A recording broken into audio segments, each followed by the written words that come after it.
السلام عليكم. مرحبا بكم في قناتي هذه الجديدة اللي درتها جديدة. عندت بزاف الفيديوهات، مي هذه الوصفة اللي نقدمها لكم وصفة جداتي الله يرحمها. جبت لكم هذه الوصفات اللي جبتها لكم، الوصفة هذا والاعشاب اللي كتشوفوا فيهم كامل تاع لا غريب، ومام طون مليحة لهذه الايام اللي راه فيه تاع كورونا، تقتل الجراثيم، تعطي المناعة للجسم، تقوي المناعة للجسم، وتقتل هذوك الفيروسات كما الحلاق متاني وتصبح بزاف منفعة للجسم كامل، تعطيه مقوة للجسم ومليحة للبرد تاني. الانسان كي يكون عنده الجسم تاعه داخل بارد. اولا كاين الكركم، تجيبيه مرحي ولا تشري جدرة وتغسليه عندك في الدار وترحيه. وعندنا الشيح، هاوينا الشيح والفليو والنعناع يابس والزعتر، وهذا السانوج وحبة الحلاوة نديروهم في الخبز، وهذا الحرمل، حب الرشاد، الزنجبيل، وهادو الليبون انا مسمحنا عندنا هنايا يقولهم السيبري، ما نعرف في مناطق اخرى كيسموهم، كل منطقه كيسموها. والحلبه والنجمه هاوينا، القرفه والقرفل، وهذا لاتاي اللي هو الشاي، والبابونج والملويزه اللي هو التيزانه، وعندنا الكبابه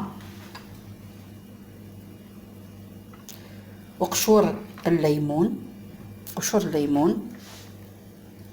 وقشور البرتقال، وقشور الرمان.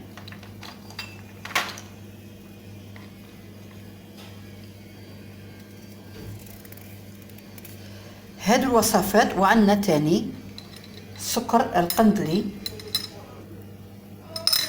هذا السكر القندلي نقدروا نديروه لانه احسن من السكر. وعندنا ترغوده اللي هي مليحه تاني للحساسيه. وعندنا هذه الخلطه السحريه اللي دائما نقولها لكم عليها تاع امي، هذه الخلطه السحريه كديرها جداتي، بس عطاتها لي من خدمتها ما عطاتها لي. غادي ندير ان شاء الله فيديو عليها ونعطيكم شاي هذه الخلطه السحريه، فيها منفعه بزاف للجسم، دواء لكل داء بقدره الله تعالى. نجيبوا هذه الوصفات يكونوا مغسولين نقيين من التراب، ونقي حاجه كما نقولوا كما الحلبه تكون فيها الحجره ولا التراب، مام حب الرشاد، حبه الحلاوه، كل هادو تتنقى من الحجر، فيها العيدان ولا حاجه نقوها ونشلوهم مليح، نقوهم ونشلوهم اول. من بعد نجيبوا حاجه كيما هكذا زير، نجيبوا حاجه كيما هكذا زير، نديروا وحاجه واحده نقولها لكم قبل ما نبدا الوصفه ندير فيها. اللي عندها لا طونسيون ولا القلب ما تكترش الحاجه الحاميه، مثلا كيما الزعتر، نقلع الزعتر، نقلع القرنفل والقرفه، ونقلع ندير زنجبيل، غير حاجه قليله كيما هذه. راني قلت لكم ما ديش الحار. الانسان اللي ما عنده والو، ما عنده لا قلب لا طونسيون لا اي حاجه اخرى مرض ولا كيما السكر تاني، ما تكتريش الزعتر دير شويه، القرنفل ندير بواحد العيدان برك، ولا القرفه ندير فاني عود قد من هذه هكا صغيره، والقرنفل ندير قد 3 ولا 4 عيدان هكا، ما نديرش بزاف باش ما يجيش سخون. نجيب حاجه اللي ندير فيها كيما هذا، عندي زير انايا ندير فيه، نجي ندير فيه الزعتر كما دوك انايا عندي بنتي راهي مريضه، بدير لها الوصفه هذه باش تشربها من شويه ما نص ساعه ولا ترجع عاديه بصحتها ما شاء الله. تجي شويه زعتر، ندير النعناع،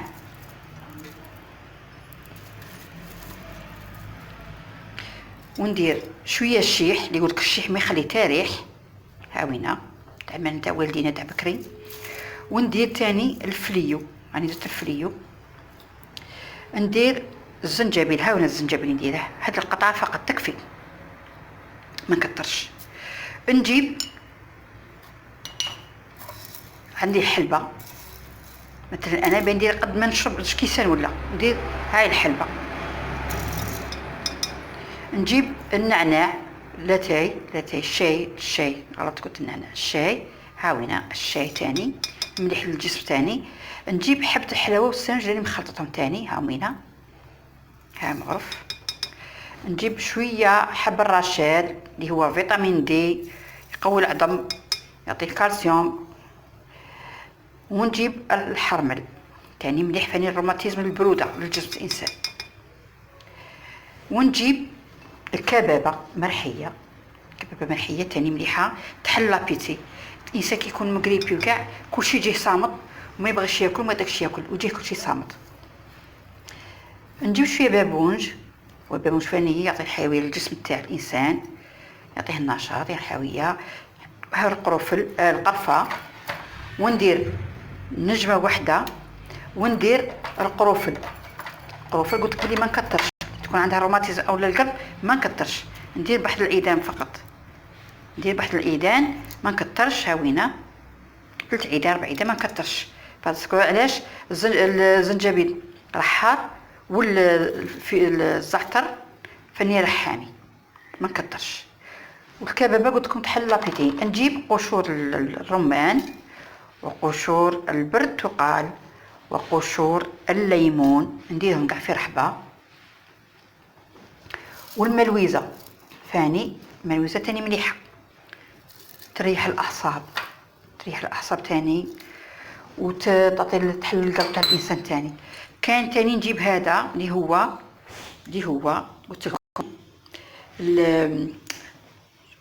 راحت ترغوده، راحت لي هاي الترغوده مليحه للحساسيه، الانسان يكون عنده الحساسيه نيفه يسيل عينيه يسيلو تاني مليحه له.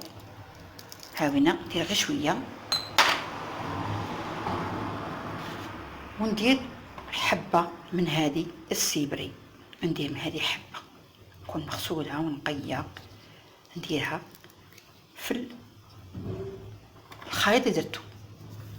ونجي ندير الخلطه المعجزه، هذه الخلطه معجزه غادي نديركم نهار عليها ونجيب لكم من الوفاء كل اللي درته هنايا. هذه عندها هذا الجسم الجميع اللي يديرها مثلا نحمي كاس تاع ماء او حليب، ماء او حليب، ونجيب مغرف قدنا هكذا ويكون سخون، نفرغه فيه ونسكره، تحبي تصفيه او تشربيه هكذاك مليح للجسم. قلت لكم دواء لكل داء. اما السكر القندلي اللي قلت لكم عليه ما نديروش دروك، حتى نصفي هذا الشيء اللي درته، المكونات اللي درتهم تاع الاعشاب هادو. دائما ندير الماء يسخن، ومن تما كي يغلي الماء نجي نفرغ عليه.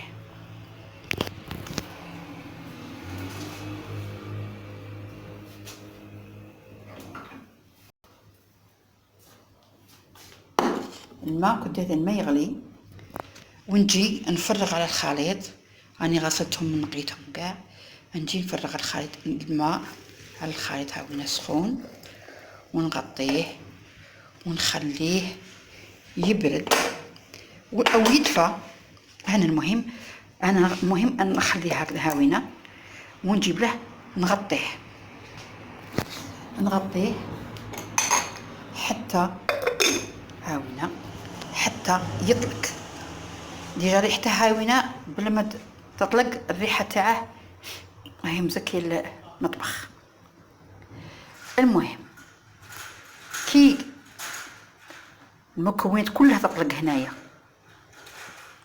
طلق، نجي انايا نصفي كأي ما كاش ما يعرفش، نصفي في كاس، ومن نصفي في الكاس نجيب سكر القندلي، هذا ما يأديش، هذا بروحو دواء، هذا بروحو دواء، نحطه في الكاس ونسكر ونشربه مع الليل، مع الليل يعطي الجسم تاعك، خاطر علاه كلشي راه سخون هنايا، لازم الانسان كي يشرب يرقد، يتكسل ويرقد، يريح، يعرق في بلاصتو، كي يخرجك العرق عرفي باللي النتيجه راهي مضمونه، كي يخرج الانسان العرق منه يعني يبرى، راه يبرى.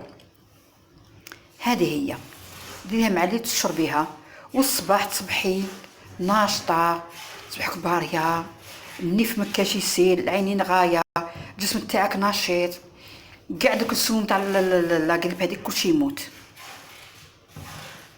وهذه هي وان شاء الله يا ربي تكونوا استفدتوا من هذا الشيء اللي قدمته. وهذه هي وصفه جداتي، الله يرحمها ويوسع عليها، وان شاء الله تديروها وتنفعوا بها ان شاء الله في هذا المومون اللي رانا فيه.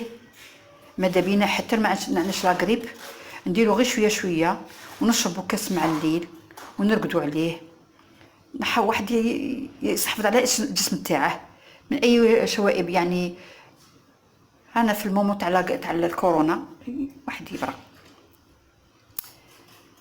نتمنى بكم استفدتوا وما طولتش عليكم. انا كي نبغي نعطي وصفه نهضر، ماشي نهضر بزاف مي نفهم بزاف. ما تنساوش ديروا جيم وابوني وبارطاجيو هذا اللايف الفيديو، بارطاجوه مع الناس باش تستفيد كيما نتوما، باسكو كاين بزاف لي مرضى مساكين تغريباو ويكونوا مرضى ويروحوا غير عند الفارماسيان ياكلوا الدواء ما يصيرهم ما يبراوش، قليل يبرا. ما تنساوش تكومونتيو، وان شاء الله تكونوا استفدتوا من هذا الشيء اللي قدمته. والسلام عليكم ورحمه الله تعالى وبركاته. المهم كي خليته يطلق اني جبت الصفايه الكاس تاعي وهذا السكر القندلي اللي قلت لكم عليه، هذا هو دواء مواتنا تاع بكري يعرفوه، ما من الان يعرفوه. السكر القندلي هو الدواء بروحه، ما يسكرش الحاجه، ما يديرهاش حلوه بزاف، ما يضرش وما يديرش تاني الصحه، ومن ميم منها دواء. نجي نصفي الشي اللي درته، نصفيه، ندير قد كاس ما نشرب، هاوينه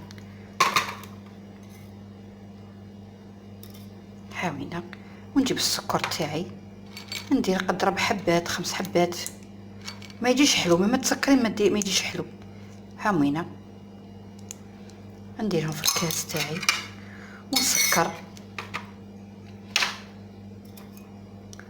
خليه يذوب، وقت ما يذوبش بالخف حاجه لانه حجره، هاو الحجره هو خيدو في غرده.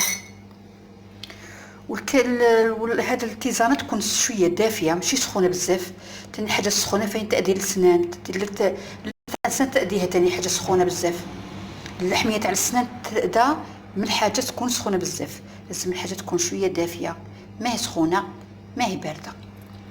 هاوين الوصفه تاع اليوم تاع صحاب لاغريب. المهم تكون ان شاء الله المعلومات تاعي هذه وصلت عندكم، وهذه النتيجه ان شاء الله تكون.